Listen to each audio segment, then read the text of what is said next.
पिछले एपिसोड में हमने देखा कि डार्क एम्परर यू के पास मौजूद सभी कार्ड्स को जला देता है, जिसके बाद यू की स्पिरिट जर्नल की पूरी पावर खत्म हो जाती है। अब डार्क एम्परर युआन को अपने पास बुलाता हुआ बोलता है, मैंने फैसला कर लिया है कि अब तुम यहाँ पर मेरे जर्नल बनोगे और यहाँ पर मेरे जर्नल बनने के बाद तुम सबसे पावरफुल स्पिरिट जर्नल बन जाओगे। अब यह सुनकर युआन डार्क एम्परर को वहां पर थैंक्स करता है, पर वह उस जगह पर खुश नहीं लग रहा होता है और अब वह बोलता है, मास्टर, यहाँ पर मुझसे भी पावरफुल कई सारे जर्नल्स मौजूद है तो आपको समन कर सकते हैं।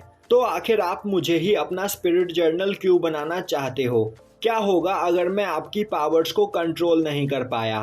तभी डार्क एम्परर गुस्से में बोलता है, क्या तुम्हें यहाँ पर डर लग रहा है? युआन, मैं तुम्हें बताना चाहता हूँ कि आज तक तुम पावरफुल क्यों नहीं बन पाए, क्योंकि तुमने कभी भी अपने लिमिट से आगे जाने की कोशिश नहीं की। तुम हमेशा यह सोचकर परेशान होते रहे कि लोग तुम्हारे बारे में क्या सोचेंगे, पर तुम भी जानते हो कि यह वर्ल्ड कैसा है और इस वर्ल्ड ने आज तक तुम्हें क्या दिया है। तो अब टाइम आ गया है पावरफुल बनकर इस वर्ल्ड पर कब्जा करने का। तभी यू बोलता है, युआन, उसकी बात पर यकीन मत करो, जैसे ही तुम इसे आजाद करोगे यह पूरे वर्ल्ड को डिस्ट्रॉय कर देगा। तभी युआन बोलता है, मास्टर, आपने मुझसे प्रॉमिस किया है कि जब मैं आपको समन करूंगा तब आप इस वर्ल्ड को डिस्ट्रॉय नहीं करेंगे। डार्क एम्परर बोलता है, तुम मुझ पर यकीन कर सकते हो और मैंने तुमसे क्या कहा था, पावर ही इस जगह पर सब कुछ है। अगर तुम पावरफुल हो तो इस वर्ल्ड को कंट्रोल कर सकते हो, जिसके बाद सभी लोग तुम्हारी रिस्पेक्ट करेंगे और फिर तुम इस वर्ल्ड में मौजूद सभी इवल चीजों को हटा पाओगे। इस वर्ल्ड में अच्छे इंसान से ज्यादा बुरे इंसान भरे हुए हैं, जो लोगों को कामयाब होते हुए नहीं देखना चाहते। वह लोग तुम्हारा यूज करेंगे अपने फायदे के लिए और अपना काम निकल जाने के बाद वह तुम्हें मरने के लिए एक जगह पर छोड़ देंगे।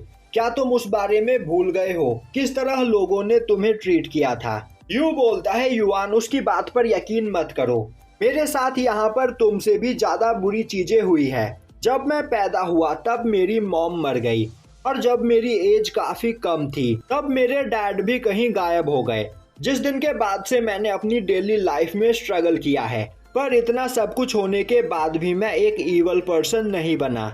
यह सुनते ही डार्क एम्परर यू पर अटैक करते हुए बोलता है, तुम अपना मुंह यहाँ पर बंद रखो। अब यू बोलता है, यहाँ पर मेरे साथ कई बुरी चीजें हुई है, पर इसके बावजूद मैं इस वर्ल्ड से नफरत नहीं करता हूँ, क्योंकि इस वर्ल्ड में कोई है जो मेरी केयर करता है और वह मुझे खुश देखना चाहता है। उसके लिए मैं एक अच्छे इंसान की तरह लाइफ जीना चाहता हूँ। तभी डार्क एम्परर बोलता है, तुम बेवकूफ हो और तुम जैसे लोग ही सबसे पहले तड़प तड़प कर मरते हैं और तुम्हारे फादर भी तुम्हारी ही तरह हुआ करते थे, इसीलिए वह आज तुम्हारे साथ नहीं है। यह बोलते हुए डार्क एम्परर यू की ओर एक रिंग को फेंकता है। अब यू देखता है कि वह उसके डैड की एंगेजमेंट रिंग होती है। डार्क एम्परर बोलता है, तुम्हारे फादर इस बेकार दुनिया को प्रोटेक्ट करने में मारे गए और इतना ही नहीं, मेरे पास तुम्हें दिखाने के लिए और भी कुछ है। जिसके बाद वह यू को एक और रिंग दिखाता है। अब यू देखता है कि वह उसके मॉम की रिंग होती है, जो देखकर उसे कुछ भी समझ में नहीं आता है। तभी डार्क एम्परर बोलता है, तुम्हारी मॉम तुम्हें जन्म देने के बाद नहीं मरी थी, बल्कि वह भी तुम्हारे फादर की ही तरह थी और इस दुनिया को प्रोटेक्ट करना चाहती थी, इसीलिए वह भी मारी गई और उसे मैंने अपने ही हाथों से मारा था। यह सुनकर यू को काफी ज्यादा गुस्सा आता है और वह डार्क एम्परर पर अटैक करने की कोशिश करता है, पर वह चेन्स में बंधा हुआ होता है। दूसरी ओर लिन फैंग उस स्टोन टावर के अंदर कैद होता है और लुकुई को समझाने की कोशिश कर रहा होता है। तभी लुकुई बोलता है, लिन फैंग, इसका कोई फायदा नहीं, मैं तुम्हें यहाँ पर अपनी कहानी सुनाता हूँ जिससे तुम यहाँ पर बोर नहीं होगे। मैं एक एथलीट हुआ करता था और किक बॉक्सिंग ही मेरे लिए सब कुछ था, पर एक दिन फाइट के दौरान मेरा एक पैर इंजर्ड हो गया। डॉक्टर्स ने चेक करने के बाद मुझे बताया कि मेरी वहाँ पर सर्जरी होगी और सर्जरी के बाद मैं 4 सालों तक किक बॉक्सिंग नहीं कर पाऊंगा।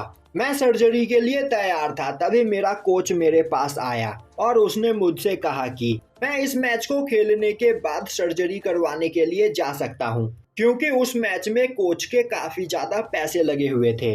और वह किसी भी कीमत पर अपने पैसे हारना नहीं चाहता था और उसने जबरदस्ती मुझे वह मैच खेलने के लिए भेजा। और मेरे अपोनेंट को मेरे पैर में लगी हुई चोट के बारे में पता चल चुका था और मैच के दौरान उसने लगातार कई बार मेरे पैर पर अटैक किया। उस दिन मैं वह मैच ही नहीं हारा था, बल्कि मेरे पैर की हालत इतनी ज्यादा खराब हो गई थी कि मेरे उस पैर को काटना पड़ा और उसके बाद मैं कभी भी कोई मैच नहीं खेल सकता था। मुझे लगा यह सब होने के बाद मेरे कोच और मेरे जूनियर्स मेरा ख्याल रखेंगे और मेरी मदद करेंगे, पर उन सभी लोगों ने मुझे मरने के लिए छोड़ दिया। पर फिर मुझे फ्रोजन मिला और उसने मुझे यहाँ पर एक नई लाइफ दी। और अगर मैं यहाँ पर तुम्हारी बात मानकर फ्रोजन को छोड़ दूँ तो मेरी हालत वापस से पहले जैसी हो जाएगी और मैं अकेले किसी जगह पर मारा जाऊंगा। अब लिनफेंग बोलता है, तुम्हारे साथ सच में बहुत बुरा हुआ है, पर इसका यह मतलब नहीं कि तुम इस पूरी दुनिया को ही डिस्ट्रॉय करने निकल पड़ो। और अब वह अपने गन को बाहर निकालते हुए उस स्टोन टावर को तोड़ने की कोशिश करता है, पर उसके अटैक से स्टोन टावर पर कुछ भी नहीं होता है। अब लुकुली हंसते हुए बोलता है, तुम्हारे अटैक्स का इस टावर पर कोई भी असर नहीं होगा और जब तक मैं यहाँ पर सही सलामत खड़ा हूँ तब तक तुम इस टावर से आजाद नहीं हो सकते हो। और एक बार डार्क एम्परर के आजाद हो जाने के बाद तुम भी इस दुनिया को नहीं बचा पाओगे।